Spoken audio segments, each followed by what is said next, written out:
Hello everyone. इससे previous video में आप रिफ्रैक्शन ऑफ लाइट के बारे में डिटेल में समझ चुके हैं। क्या होता है जब लाइट कोशिश करती है एक मीडियम से दूसरे मीडियम में जाने की, तो उसकी स्पीड जो होती है वो चेंज हो जाती है उस मीडियम में, और उस स्पीड चेंज होने की वजह से कभी वो नॉर्मल की तरफ बेंड हो जाती है और कभी वो नॉर्मल से अवे बेंड हो जाती है। And this phenomena is known as refraction of light. और रिफ्रैक्शन ऑफ लाइट का आप एक फॉर्मूला इससे प्रीवियस वीडियो में कर चुके हैं, स्नेल्स लॉ जिसे हम बोलते हैं। और इसका फॉर्मूला क्या होता है बच्चों, μ2 upon μ1 is equal to sine I upon sine R. इसे हम क्या बोलते हैं, स्नेल्स लॉ। और इसके लिए आपको रट्टा नहीं मारना है कि हमेशा μ2 अपॉन μ1 किसके इक्वल होगा, साइन आई अपॉन साइन आर। आपको ये देखना है कि रेयर मीडियम को हमेशा रिफ्रैक्टिव इंडेक्स 1 मान के चलेंगे कि अगर वो ऊपर है तो ऊपर, नीचे है तो नीचे। बट रेयर मीडियम का रिफ्रैक्टिव इंडेक्स μ1 होगा और डेंसर मीडियम का μ2 होगा। और फिर इसमें जो भी एंगल बन रहा है, अगर मान लो रे यहां से जा रही है, ये इंसिडेंट रे आपकी, ये एंगल क्या हो गया, एंगल ऑफ इंसिडेंस, और इधर गई, ये आपकी हो गई रिफ्रैक्टेड रे, ठीक है, और ये एंगल क्या हो गया आपका आर। तो रूल क्या कहता है, जो इसका रिफ्रैक्टिव इंडेक्स है, refractive index is like density, ये चेंज नहीं होगा। डेंसर का μ2 ही रहेगा, रेयर का μ1 ही रहेगा। तो μ2 इंटू जो भी इसमें साइन ऑफ एंगल बन रहा है वो किसके इक्वल होगा, μ1 इंटू जो भी इसमें साइन ऑफ एंगल बन रहा है। तो रिफ्रैक्टिव इंडेक्स आपको चेंज नहीं करने, ये चीज ध्यान रखना है। रेयर का μ1 ही रहेगा, डेंसर का μ2 ही रहेगा। रे अगर आपकी कहीं इधर से उधर जा रही है, रेयर टू डेंसर जा रही है, डेंसर टू रेयर, तो आपका फॉर्मूला इसके अकॉर्डिंग चेंज हो जाएगा, बट रूल चेंज नहीं होगा। रूल क्या कह रहा है, μ2 इंटू साइन ऑफ जो भी एंगल बन रहा है वो किसके इक्वल होगा, μ1 इंटू जो भी साइन ऑफ एंगल बन रहा है। तो इस केस में μ2 अपॉन μ1 किसके इक्वल हो गया, साइन आर अपॉन साइन आई। तो अब रट्टा नहीं मान रहे, देखो यहाँ पर अगर आप इस केस में देखो तो साइन आई अपॉन आर था जब हमने रे भेजी थी रेयर टू डेंसर, अब हमने रे भेजी है डेंसर टू रेयर, तो फॉर्मूला चेंज हो गया। अब इसमें भी कई बच्चे रट्टा लगा लेते हैं कि हाँ रेयर टू डेंसर जाएगी तो μ2 अपॉन μ1 साइन आई अपॉन साइन आर के इक्वल होगा, और डेंसर टू रेयर जाएगी तो उल्टा हो जाएगा। तो आप जैसे भी है, और मैं तो ये कहूंगी रट्टा मत लगाओ, आप इस लो को याद करो। लो क्या कह रहा है, जो भी इसका रिफ्रैक्टिव इंडेक्स है और जो भी इसमें साइन ऑफ एंगल बन रहा है, इनका प्रोडक्ट किसके इक्वल होगा, जो इसका रिफ्रैक्टिव इंडेक्स है और जो इसमें साइन ऑफ एंगल बन रहा है, ठीक है। तो उस रूल को आप याद करोगे तो आप कोई भी फॉर्मूला बना सकते हो। अब आप ध्यान से देखो, मैंने दोनों में ही μ2 अपॉन μ1 राइट किया है। मैंने μ2 अपॉन μ1 क्यों राइट किया है, क्योंकि μ2 अपॉन μ1 को ऐसे राइट करते हैं बच्चों, 1 μ2, ये इसकी सिंबॉलिक रिप्रेजेंटेशन है। मींस रे आपकी कहां से कहां जा रही है, 1 से 2 की तरफ जा रही है। तो 1 से 2 की तरफ जा रही है, इसीलिए आपने रिफ्रैक्टिव इंडेक्स 2 को किससे डिवाइड कर दिया, रिफ्रैक्टिव इंडेक्स 1 से, और आपकी ये वैल्यू आ गई। तो μ2 अपॉन μ1 जो होता है उसको हम एब्सोल्यूट रिफ्रैक्टिव इंडेक्स भी बोल सकते हैं और रिफ्रैक्टिव इंडेक्स भी नॉर्मल बोल सकते हैं। तो ये हमारी बेसिक वैल्यू होती है। इसको आप सिर्फ म्यू से भी डिनोट कर सकते हो या 1 μ2 से भी डिनोट कर सकते हो। तो मैंने आपको दोनों तरीके से बता दिया। 11th क्लास 10th क्लास तक तो म्यू से काम चल जाता था, बट 12th में थोड़ा सा आप ज्यादा डिटेल में अगर इसको याद करोगे तो आपके लिए अच्छा होगा। तो 1 μ2 से हम इसे रिप्रेजेंट करेंगे। 1 μ2 किसके इक्वल होता है, μ2 अपॉन μ1, इसीलिए हमने दोनों में रेयर टू डेंसर में भी और डेंसर टू रेयर में भी μ2 अपॉन μ1 से फाइंड आउट किया। अब हम एक और फॉर्मूला इसका देखते हैं इन टर्म्स ऑफ स्पीड। एक तो हमने एंगल के टर्म में देख लिया रिफ्रैक्टिव इंडेक्स का, यानी कि एब्सोल्यूट रिफ्रैक्टिव इंडेक्स का फॉर्मूला। अब हम स्पीड की टर्म में, मैंने आपको इससे प्रीवियस वीडियो में बताया था कि स्पीड जो है, अगर रेयर से डेंसर आ रहा है, ये सपोज कौन सा मीडियम है, रेयर और डेंसर, रेयर से डेंसर आ रहा है, तो इसकी स्पीड यहाँ पर आते ही क्या हो जाएगी, कम। स्पीड कम होने की वजह से ही तो ये नॉर्मल की तरफ क्या हो जाता है, बेंड हो जाता है। अगर इसकी स्पीड कम हो रही है और हमें पता है डेंसर का डेंसिटी मीन्स रिफ्रैक्टिव इंडेक्स क्या होने वाला है, ज़्यादा, क्योंकि मैंने पहले भी कहा है रिफ्रैक्टिव इंडेक्स और डेंसिटी से आप इन दोनों को रिलेट कर सकते हो, दोनों एक जैसे ही हैं। इसका रिफ्रैक्टिव इंडेक्स ज़्यादा है लेकिन इसमें स्पीड रे की क्या हुई है, कम। तो मीन्स रिफ्रैक्टिव इंडेक्स और स्पीड एक दूसरे के इनवर्सली प्रोपोर्शनल है, आप ऐसा समझ सकते हो, ठीक है। तो मतलब 2 का रिफ्रैक्टिव इंडेक्स अगर ज्यादा है तो उसमें स्पीड लाइट की क्या होगी, कम, इनवर्सली प्रोपोर्शनल। और अगर 1 का रिफ्रैक्टिव इंडेक्स कम है तो उसमें स्पीड लाइट की क्या होगी, ज्यादा होगी। तो फिर एक फॉर्मूला आपके पास और मिल गया, ये भी आ जाता है, इससे रिलेटेड न्यूमेरिकल आ जाते हैं। रिफ्रैक्टिव इंडेक्स के 2 फॉर्मूले, एक μ2/μ1 sin I/sin r के इक्वल होता है, for rare to denser, denser to rare के लिए sin r/sin I, ये हम कर चुके हैं प्रीवियस क्लास में। आज जो हमने न्यू फॉर्मूला किया है दैट इज ये, speed of light in medium 1 to the speed of light in medium 2, inversely proportional होता है। आपने इसे 10th क्लास में ऐसे याद किया होगा, speed of light in vacuum to the speed of light in medium. But यहाँ पर अब हमारे पास जरूरी नहीं है कि हर बार लाइट वैक्यूम से ही एंटर करेगी, हो सकता है किसी दूसरे मीडियम से कर रही हो, तो इसीलिए हम यहाँ पर राइट करेंगे speed of light in medium 1 to the speed of light in medium 2। अगर मीडियम 1 वैक्यूम है तो आप वहां वैक्यूम राइट कर दोगे, अगर मीडियम 2 एयर है या ग्लास है या वाटर है, मतलब जो भी है वो आप अपने अकॉर्डिंग चेंज करते जाओगे। तो ये हमारा एक और फॉर्मूला हो गया रिफ्रैक्टिव इंडेक्स का। उसके बाद हम रिफ्लेक्शन ऑफ लाइट के कहीं कहीं कुछ जो चेंजेस आ रहे हैं फॉर्मूले के अकॉर्डिंग हम उसको समझने की कोशिश करेंगे, जो हम फिनोमिना जहां पर हम ये रिफ्लेक्शन ऑफ लाइट फिनोमिना देख सकते हैं। सबसे पहले तो हम रिफ्लेक्शन ऑफ लाइट फिनोमिना का सबसे बेसिक प्रिंसिपल जो है वो समझते हैं।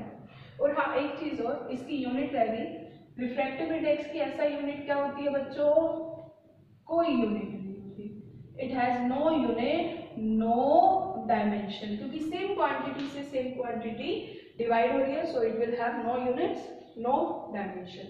तो ये हमारा रिफ्रैक्टिव इंडेक्स टॉपिक कंप्लीट। अब आते हैं principal of reversibility of light. ये प्रिंसिपल हमें किस चीज के बारे में बता रहे हैं, 1 मिनट इसको थोड़ा सा इरेज कर देते हैं हम, बहुत ज्यादा खिचड़ी बना दी यहाँ समझाने के लिए।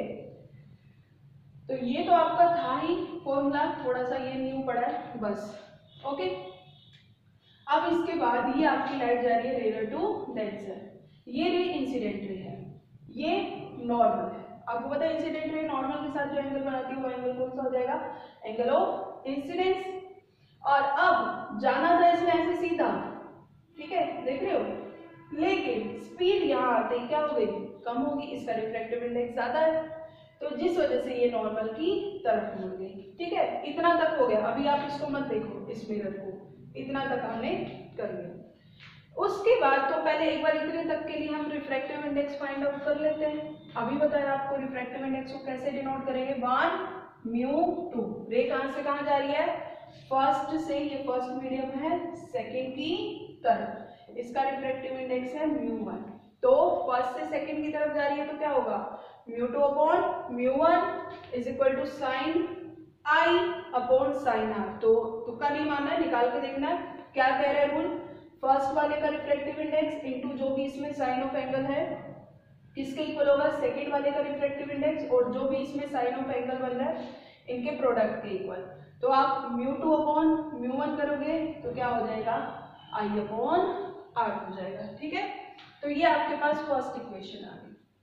अब वो क्या कह रहा है कि अगर आप यहाँ पर लगा दो एक मिरर और इसको वापस भेजो, ठीक है, तो क्या ये सेम यही पाथ फॉलो करेगी या नहीं करेगी, तो हमें नहीं पता करेगी या नहीं करेगी। हमने बस यहाँ मिरर लगाया, हमने कहा ये जैसे आई इसको वैसे ही वापस भेज दो, जितने एंगल पर इंसिडेंट हो रही है उतने ही एंगल पर ये क्या होगी, रिफ्लेक्ट होगी। मिरर है तो एंगल तो सेम रहेगा। तो यहाँ पर अब हम इसको 2 से वापस अब किस में भेज रहे हैं, 1। रूल हमारा क्या कहता है, जो भी इसमें रिफ्रैक्टिव इंडेक्स है और जो भी इसमें साइन ऑफ एंगल बन रहा है वो किसके इक्वल होना चाहिए, जो उसका रिफ्रैक्टिव इंडेक्स और उसमें जो एंगल बन रहा है। तो जब आप यहाँ से फाइंड आउट करोगे तो आपके पास ये वैल्यू अपोजिट हो चुकी होगी, μ1/μ2। अगर 1/μ2 को हम डिनोट कर रहे हैं बच्चों μ2/μ1 से, तो 2/μ1 को किससे डिनोट करेंगे, μ1/μ2। 2 से किस में जा रही है रे, 1 में, तो μ1/μ2। और ये किसके इक्वल आ जाएगा अपने पास, साइन आर अपॉन साइन आई। तो μ1 साइन आई इसके इक्वल हो जाएगा μ2 साइन आर के इक्वल होगा। तो ये वैल्यू हमारे पास आ गई। देखो इन दोनों को भी उल्टा कर दिया, इन दोनों को भी उल्टा कर दिया, लेकिन दोनों बात एक ही है। μ1 यहाँ पर आ रहा था μ1 sine I is equal to μ2 sine R, यानी μ2 upon μ1 is equal to sine are upon sine I. और यहां से भी अगर आप देखो तो भी ये वैल्यू आ रही है μ2 sine R is equal to μ1 sine I. अगर जब आप इस रे को वापस भेज रहे हो 2 से 1, बट अब आपको μ2 अपॉन μ1 नहीं चाहिए, आपको μ1 अपॉन μ2 चाहिए। तो ये μ1 अपॉन μ2 किसके इक्वल हो जाएगा? साइन आर अपॉन साइन आई। ये ऐसे कैसे होगा? एक मिनट, कुछ गड़बड़ तो नहीं होगी। μ2 अपॉन μ1 साइन आई अपॉन साइन आर होगा। तो ये आपका इनवर्स हो गया, तो ये भी इनवर्स हो गया, लेकिन बात दोनों की क्या है? सेम। ठीक है, तो इसीलिए वो यहाँ पर कह रहा है कि 1μ2 जो है वो इनवर्सली प्रोपोर्शनल है काइंड ऑफ 2μ1 के। और अगर आप इसको ऊपर ले जाओ तो दोनों की वैल्यू क्या हो गई? सेम होगी। 1μ2 की वैल्यू कितनी है? Sine I upon sine are, और 2μ1 की वैल्यू कितनी है? आप यहाँ नीचे पुट करोगे तो क्या आएगा? 1 अपॉन, ये आपने 1μ2 की वैल्यू पुट की, 1 अपॉन 2μ1 किसके इक्वल होगा? साइन आर अपॉन साइन आई, लेकिन डिवाइड है, इधर ले आई मैं, उसको क्या हो गया? मल्टीप्लाई। तो ये दोनों में क्या कह रहे हैं? यही बात तो कह रही है, ये दोनों सेम बात कह रहे हैं। जितने पर आ रही है उतने ही से वो वापस जा रही है। तो इसका मतलब ये क्या करेगी? फॉलो करेगी same path. And this principle is known as principle of reversibility of light. 1μ2 किसके इक्वल होगा? रेसिप्रोकल ऑफ 2μ1, यानी दोनों सेम एंगल से आ रही हैं और सेम एंगल से जा रही हैं। अब हम थोड़ा सा और आते हैं डिटेल में। Refraction through a compound plate. अब हम 2 मीडियम से 3 मीडियम की तरफ आ गए हैं।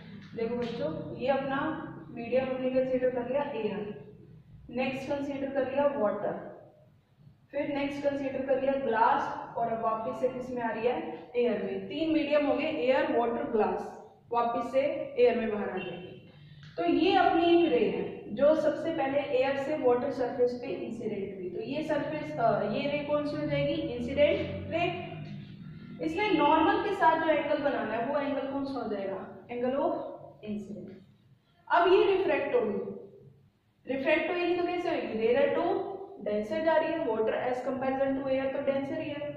It will bend towards the normal, जाती है ऐसे सीधा, लेकिन नॉर्मल की तरफ बेंड होगी। ये एंगल कौन सा होगा? आर। अगर ये एंगल आर है, अब ये रे यहाँ रुकी तो नहीं, वो सीधा इस पे आके हिट किया दूसरी सरफेस पे, दूसरे इंटरफेस पे, जहां वाटर और ग्लास एक दूसरे को क्या कर रहे हैं? सेपरेट कर रहे हैं। यहाँ वाटर था और अब यहाँ क्या है? ऐसे समझ लो ग्लास है, और ग्लास और वाटर एक दूसरे को सेपरेट कर रहे हैं। तो अगर ये एंगल आर है तो इस सरफेस पे ये वाला एंगल भी क्या होगा? आर। कौन से एंगल है ये दोनों?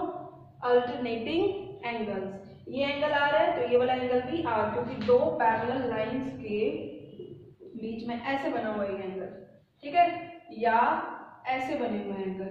ये दोनों एंगल अपने कौन से होते हैं? Alternating angles. तो ये एंगल आपका आर हो गया, मींस इतने आर पर इस सरफेस को इसने इंसिडेंट किया। ये वाली रे इस सरफेस के अकॉर्डिंग रिफ्रैक्टेड रे है, बट इस सरफेस के अकॉर्डिंग ये इंसिडेंट रे है, बट एंगल दोनों का सेम है।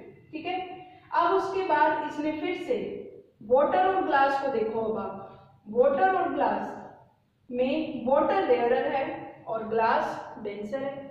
इसका मतलब फिर से लाइट कैसे एंटर कर रही है? Rarer to denser. कांच ज्यादा भारी होता है, पानी हल्का होता है, तो ये फिर से नॉर्मल की तरफ क्या हो गई? बेंड। और एंगल और कम, इसको हम अज्यूम कर लेते हैं आर डैश। कितने एंगल पर होगी रिफ्रैक्ट? Are dash. अब जो एंगल आर डैश यहाँ है वही सेम एंगल आर डैश क्या होगा? यहाँ होगा, क्योंकि एंगल क्या होंगे? वही अल्टरनेटिंग एंगल सेम होंगे। ठीक है, और अब इसके बाद फाइनली ये वापस एयर में आ रही है। अब कैसे आ रही है, from denser to rare. How will it bend, it will bend away from the normal. जाना देखना ऐसे सीधा देखो और मुड़ गई, कितने एंगल पर मुड़ी है, इस एंगल को हम बोलेंगे एमर्जेंट एंगल। क्या बोलेंगे इस ई को, एमर्जेंट एंगल। और इस रे को हम क्या बोलेंगे, एमर्जेंट रे। क्या बोलेंगे इसको, एमर्जेंट रे।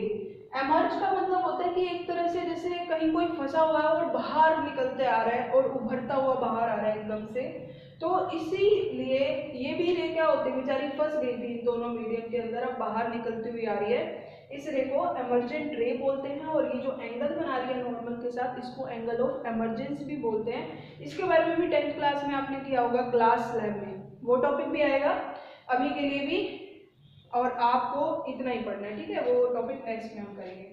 तो ये हमने इसको कंपाउंड प्लेट से पास करा दिया। तो अब रिफ्रैक्टिव इंडेक्स, यहाँ बस बेसिकली मैं आपकी इस जो क्लास है इस वीडियो में बस ये चाहती हूँ कि आपको ये कंसेप्ट रिफ्रैक्टिव इंडेक्स वाला कंसेप्ट आपको क्लियर हो जाए, ठीक है। तो अब रे जा रही है 1 to 2, क्या होगा 1 से 2 जा रही है, इसका रिफ्रैक्टिव इंडेक्स मान लो μ1, ये 2, ये 3, और वापिस एयर में आ गई तो रिफ्रैक्टिव इंडेक्स चेंज नहीं होगा, μ1 ही होगा। 1 से 2 जा रही है तो 1 into sine of angle I किसके इक्वल होगा, μ2 into sine of angle R. That means μ2 upon μ1 किसके इक्वल हो जाएगा, साइन आई अपॉन साइन आर। अब जा रही है वो 2 से 3, नेक्स्ट केस में 2 से 3 जा रही है तो μ2 into sine of angle R किसके इक्वल होगा, μ3 into sine of angle R dash, जिसका जो रिफ्रैक्टिव इंडेक्स है और उसमें जो एंगल बन रहा है उसका प्रोडक्ट दूसरे वाले के इक्वल रखना है, रट्टा कुछ भी नहीं लगाना है। तो यहाँ से हमारे पास 2μ3 किसके इक्वल होगा, μ3 अपॉन μ2, नीचे वाले को ऊपर वाले से डिवाइड, इज इक्वल टू μ3 किसके इक्वल हो जाएगा अपने पास, sine are upon sine are dash. ये अपनी सेकेंड इक्वेशन होगी, फर्स्ट इक्वेशन। अब थर्ड, अब वापस 3 से कौन से मीडियम में आ रहा है, फर्स्ट 3μ1, तो μ1 अपॉन μ3, तो क्या वैल्यू आ जाएगी, sine are dash upon sine i, r dash से किसमें आया वो ए की तरफ, ठीक है। तो ये आपकी थर्ड इक्वेशन। अब वो क्या कह रहा है कि आप इसको कैसे राइट कर सकते हो, 2μ3 मतलब जो सेकंड से थर्ड में जाने का जो रिफ्रैक्टिव इंडेक्स है, एब्सोल्यूट रिफ्रैक्टिव इंडेक्स है, वो इनवर्सली प्रोपोर्शनल है प्रोडक्ट ऑफ जो 1 से 2 में आने के लिए रिफ्रैक्टिव इंडेक्स है और जो 3 से वापस 1 में जाने के लिए। वो कह रहे हैं जो 2 से 3 में आने के लिए रिफ्रैक्टिव इंडेक्स है वो इन दोनों रिफ्रैक्टिव इंडेक्स के प्रोडक्ट्स के इनवर्सली प्रोपोर्शनल है। कैसे करके देखते हैं, ये इसने बोल तो दी है बात, लेकिन देखते हैं। 2μ3 किसके इक्वल है बच्चों, sine are upon sine are dash, ठीक है। और sine are upon sine are dash, आपको और क्या क्या नहीं मिल रहा, साइन आई नहीं मिल रहा और साइन ई नहीं मिल रहा, तो आप इसको क्या करो, साइन आई से मल्टीप्लाई साइन आई से डिवाइड, और साइन ई से भी मल्टीप्लाई साइन ई से भी डिवाइड, तो साइन आर डैश अपॉन ई किसके इक्वल हो जाएगा, साइन ई किसके इक्वल हो जाएगा, ये रहा साइन, इसको मैं इधर ले आती हूँ, sine r into sine i sine e upon sine are dash, एक साइन ई बच गया, ओके। और ये आपका जो नेक्स्ट, और इसके लिए आपको क्या चाहिए, साइन आई अपॉन आर, साइन आई अपॉन साइन आर, ये रहा, ये देख रहे sine I upon sine are, और ये आपका sine are dash upon sine E. इनको इन्वर्स करना पड़ेगा, मीन्स आपको ये साइन ई को इसके नीचे लाना पड़ेगा, ठीक है। मैं एक स्टेप में ये राइट कर रही हूँ, समझ जाओगे आप लोग। इस साइन आर डैश के नीचे मैं इस साइन आई को ले आई, साइन आई नहीं sorry e, sine are dash के नीचे मैं साइन ई को ले आई, और इस साइन ई के नीचे मैं इस साइन आर को ले आई, साइन आई के नीचे साइन आर, और क्या बच गया, ऊपर एक साइन आई बच गया और नीचे एक साइन ई बच गया। और ये जो आपके पास वैल्यू दिख रही है sine are dash upon sine E किसके इक्वल है, 3μ 1, यानी इस पूरे की जगह हम क्या राइट कर सकते हैं 3 μ1। और साइन आई अपॉन साइन आर किसके इक्वल है 1 μ2। और ये स्टार्ट हमने कहां से किया था 2 μ3 के इक्वल था ना ये। और बस एक ये टर्म यहाँ और बच गई है साइन आई अपॉन साइन आई। लेकिन आपको पता है बच्चों साइन आई किसके इक्वल होगा साइन ई के। क्यों इक्वल होता है जितने एंगल पर वो इंसिडेंट होती है उतने ही एंगल पर वो क्या होती है एमर्ज भी होती है। और अगर आपको पहला नंबर तो ये 10th में करा दिया जाता है, वैसे मैंने आपको बोला ग्लास स्लैब वाला मैं करवाऊंगी, नेक्स्ट वीडियो में करवाऊंगी, उसमें मैं आपको बता दूंगी कि ये दोनों एंगल इक्वल क्यों होते हैं। नहीं तो आपको थोड़ा सा मैं क्विकली बता देती हूँ। ये मान लो आपका एक मीडियम है, ये रे गई, ये एंगल आई, ये मुड़ गई, ये एंगल आर और ये वाला एंगल भी आर और ये वाला एंगल, अगर ये अंदर के दोनों एंगल सेम है, अब यहाँ तो 3 मीडियम आ गए तो थोड़ा सा दिक्कत हो रही है। अगर आप 2 के लिए इसको देखो, अगर ये दोनों एंगल इक्वल है तो ये बाहर वाले दोनों एंगल भी क्या होंगे इक्वल। अगर आप इसे ई बोल रहे हो वो आपकी मर्जी है, लेकिन आई और ई दोनों एक दूसरे के क्या है इक्वल। तो 2 μ3 बच्चों आपके पास किसके इक्वल आ गया 1/3 μ1 इंटू 1/μ2। तो बस बेसिकली आपको 1 2 2 1 राइट कैसे करना है इतना ध्यान रखना है और किसी चीज का ध्यान नहीं रखना है। Okay students, that is it for today.